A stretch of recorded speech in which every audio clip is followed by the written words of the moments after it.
नमस्कार, मैं नील से आपका स्वागत करता हूँ वेदांत कोचिंग क्लास की इस यूट्यूब चैनल पर। तो देखिए, परीक्षा कोई भी हो, जब तक आपको उस सब्जेक्ट की सिलेबस की समझ ना हो, जब तक आप परीक्षा की तैयारियाँ अच्छे से नहीं कर सकते। अब परीक्षा छोटी हो या बड़ी हो, परीक्षा तो परीक्षा होती है। तो आपको जिस सब्जेक्ट में आप तैयारी कर रहे हैं उस सब्जेक्ट की सिलेबस की समझ होना बहुत ज़रूरी है। तो मैं इस वीडियो में ये कोशिश करूँगा कि आपको इस सिलेबस से रूबरू करा दूँ। यानी आज का टॉपिक जो है सिलेबस पर चर्चा, यह कक्षा 10वीं विषय अंग्रेजी, सेशन 2024-25। यह एमपी बोर्ड के सिलेबस के अनुसार मैं आपको बता रहा हूँ। जो मैंने यहाँ पे डिफाइन किया है पेपर को होता है। अब देखिए, इंग्लिश का ही नहीं, सारे सब्जेक्ट के जो 6 सब्जेक्ट होते हैं 10th क्लास में, उन सभी सब्जेक्ट का जो पेपर होता है वो एक सब्जेक्ट 75 नंबर का होता है। तो मैंने यहाँ पे डिफाइन किया है कि टेक्स्ट बुक से आपके कितने नंबर के क्वेश्चन आएंगे, या टेक्स्ट बुक आपका कितने नंबर का होने वाला है, तो 39 मार्क्स का। राइटिंग वर्क यानी पेसेज, एसे, एप्लीकेशन, पोस्टर, नोट मेकिंग, ये आपका 26 मार्क्स का होगा, और ग्रामर पोर्शन आपका 10 मार्क्स का होगा। तो किस तरीके के क्वेश्चन बनते हैं यहाँ से, टेक्स्ट बुक से किस तरीके के क्वेश्चन बनेंगे, आपका राइटिंग वाला सेक्शन होगा उसमें किस तरीके के क्वेश्चन आएंगे, ग्रामर से किस तरीके से क्वेश्चन आएंगे, यह मैं आपको बताने की कोशिश कर रहा हूँ। तो आइए देखते हैं। सबसे पहले टेक्स्ट बुक।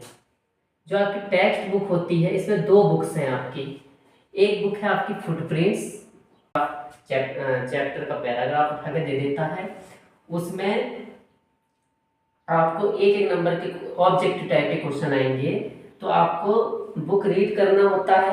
तो आपको सबसे पहले क्वेश्चन दे देगा कि जो पैराग्राफ है आपकी टेक्स्ट बुक से कौन से लेसन से लिया गया है, लेसन कौन सा, यानी आपको उस लेसन का नाम बताना होगा। ठीक है, तो ये 1 मार्क्स का हो जाएगा। इसके बाद एक क्वेश्चन जैसे कि एंटोनिम या सिनोनिम, एंटोनिम या सिनोनिम टाइप के क्वेश्चन आते हैं। मतलब या तो आपको विलोम शब्द बताना होगा या पर्यायवाची शब्द बताना होगा। तो ये 1 नंबर का क्वेश्चन हो जाएगा आपका। फिर जो लेसन वो दे रहा है उसका ऑथर नेम पूछ लेगा कि बताओ भैया कि जिस चैप्टर से पैराग्राफ को लिया गया है उसका ऑथर का नाम बता दीजिए, लेखक का नाम बता दीजिए। ठीक है, इसके बाद आपको 2 मार्क्स का एक क्वेश्चन देगा जिसका आंसर आपको उस पैराग्राफ में मिलेगा, 2 मार्क्स का। तो उस पैराग्राफ से ढूंढ के आपको उसका आंसर देना होगा। इसी तरह के पोएट्री है, जो पोयम होती है आपकी, तो इसी टाइप की 3 नंबर का आएगा। जो पोएट्री, राइटिंग वर्क, फिर राइटिंग सेक्शन में आएंगे अपन, है ना, तो ये 26 मार्क्स का होगा। अब ये इसमें पेसेज आएंगे, अनसीन पेसेज, जिन्हें हम क्या बोलते हैं, अनसीन पेसेज। जो अनसीन पेसेज आएगा, ये आपका 2 अनसीन पेसेज आएंगे, है ना। एक अनसीन पेसेज आपका हुआ कितना, 5 मार्क्स का। तो 2 अनसीन पेसेज कितने हो जाएंगे आपके, 10 मार्क्स के। तो 10 मार्क्स के जो अनसीन पेसेज आएगा आपका, आपको पेसेज पढ़ना है और उसका आंसर आपको पेसेज जो पढ़ोगे उसी के अंदर मिलेगा। मतलब नीचे आपके 5 क्वेश्चन रहेंगे, उसके बाद आपको अनसीन पेसेज से ही उसके आंसर देना है। तो कुछ नहीं, अनसीन पेसेज सॉल्व करने का तरीका ये होता है कि आप बहुत अच्छी तरीके से उस पेसेज को पढ़ें, उसके बाद क्वेश्चन देखें एक बार क्वेश्चन पढ़ लिया आपने, उसके बाद आप जो क्वेश्चन और जो पैसेज में जो कीवर्ड्स मिल रहे हैं उसको अंडरलाइन करके देखें, और जब सेकंड टाइम आप पैसेज पढ़ रहे होंगे तो आपको उसके आंसर मिलना स्टार्ट हो जाएंगे। तो इस तरीके से आप पैसेज सॉल्व करेंगे। जब थर्ड टाइम आप आंसर पैसेज पढ़ेंगे तो आप उसको सॉल्व कर लेंगे। इसकी प्रैक्टिस भी हमारे द्वारा आपको कराई जाएगी। तो ये आपका पैसेज ए से की प्रैक्टिस होगी। ये भी आपका 5 मार्क्स का होने वाला है, ठीक है, 5 मार्क्स। तो ए से किस तरीके से सॉल्व करेंगे, एक तो आपका वंडर ऑफ साइंस आ जाएगा। वंडर ऑफ साइंस याद कर सकते हैं आप, wonder of science, my hobby,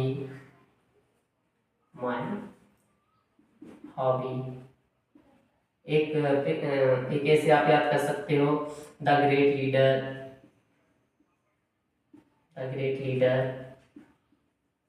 अब एप्लीकेशन या लेटर, ये दोनों अथवा में देते हैं, तो आप एप्लीकेशन कर लीजिए या लेटर कर लीजिए। तो जो एप्लीकेशन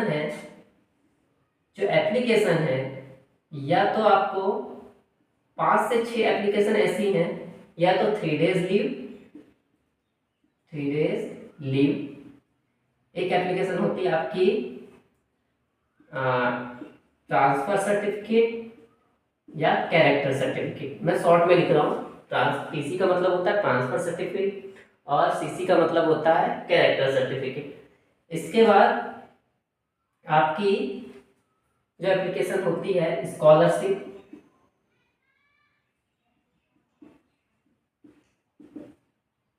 फुल फी कंसेशन यानी साला शुल्क मुक्ति, फुल फी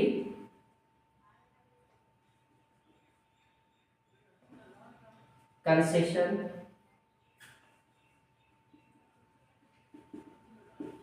ठीक है। और एक एप्लीकेशन होगी आपकी बुक बैंक की। अब इधर देखिए, आपकी अगर ये एप्लीकेशन 3 डेज लीव ये अलग रहेगी, है ना।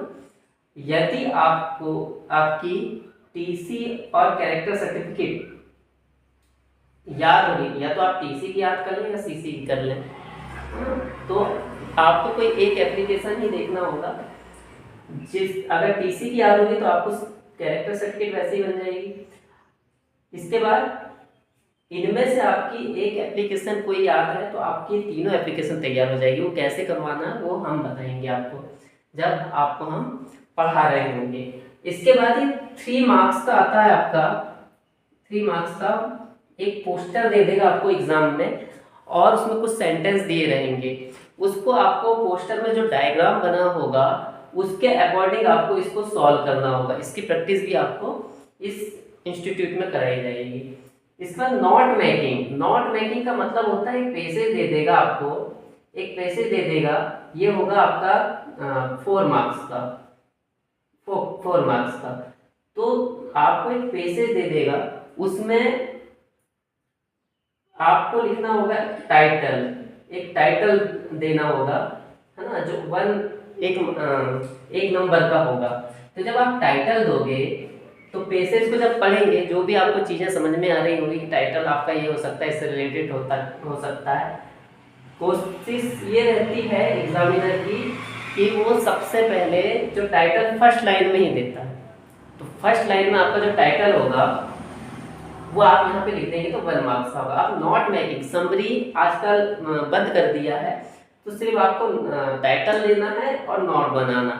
तो नोट जब बनाओगे तो आप, नोट का मतलब ये होता है कि जो पैसेज है उसका शॉर्ट आप कैसे लिखोगे, जो आपके मेन पॉइंट है, कीवर्ड्स है, उसको आपको यहाँ पे लिखना होता है, ठीक है।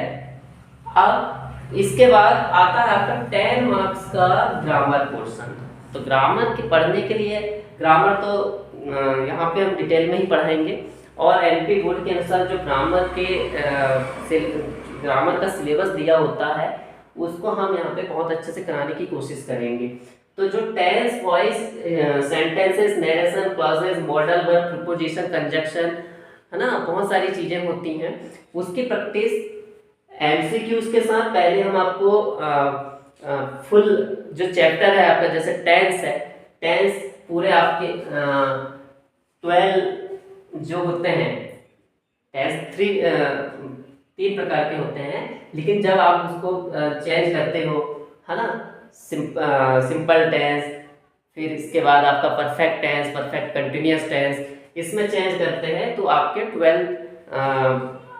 12 टाइप्स के टेंस हो जाते हैं। तो उसको हम पूरी तरीके से पढ़ाने की कोशिश करेंगे, वॉइस पूरा पढ़ाएंगे, एक्टिव, पैसिव, कैसे एक्टिव को पैसिव से चेंज करते हैं, पैसिव को एक्टिव में चेंज करते हैं, ये सब हम आपको बताएंगे। सेंटेंस, 2 सेंटेंस आपका एमपी बोर्ड पूछता है, एक नेगेटिव सेंटेंस पूछता है,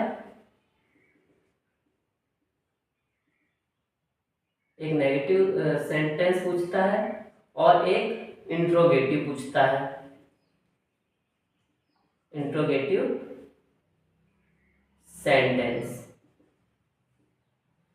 तो जिसकी वर्ब पूरा एक मॉडल बस नहीं पढ़ाएंगे, मॉडल के साथ साथ आपको हम आपका प्राइमरी और मॉडल दोनों वर्ब, मतलब वर्ब का पूरा एक चैप्टर ही आपको पढ़ाया जाएगा, ताकि आपको चीज़ें समझ में आए। अगर आपका ये कॉन्सेप्ट पूरा हो जाएगा तो आपको चीज़ें बहुत अच्छी समझ में आने लगी। तो सेंटेंस आपको बहुत अच्छे से कराना हम सिखाएंगे। फिर नरेशन आपका, डायरेक्ट स्पीच, इनडायरेक्ट स्पीच कैसे चेंज करते हैं वो हम आपको बताएंगे। क्लॉजेस में सबसे ज़्यादा एलपी का फेवरेट वो WHO, ठीक है, ये आपको हमारे द्वारा बताया जाएगा। मॉडल वर्ब, प्रीपोजिशन, कंजक्शन, है ना, बहुत सारी चीजें हैं जो आपको यहाँ पे बताई जाएगी। इसके बाद जब आपका ये कोर्स पूरा हो जाएगा, है ना, जब आपका ये कोर्स पूरा हो जाएगा, उसके बाद आपका जो लास्ट का 1 मंथ एग्जाम के 1 महीने पहले आपको तैयारी कराई जाएगी। कैसे? मेंटरशिप प्रोग्राम के तहत। मतलब ऐसा होगा कि जो चैप्टर हमने पूरे साल भर में पढ़े हैं, दिसंबर जनवरी में आपसे प्रैक्टिस कराई जाएगी। जितने भी हमने तैयारी की हैं, हम 10 से 12 दिन हम आपको टेक्स्ट बुक से संबंधित क्वेश्चन देंगे, उसकी प्रैक्टिस करवाएंगे। फिर आपको ये पैसे application, letter, note making, poster, इनकी प्रैक्टिस कराई जाएगी। ग्रामर जो आपकी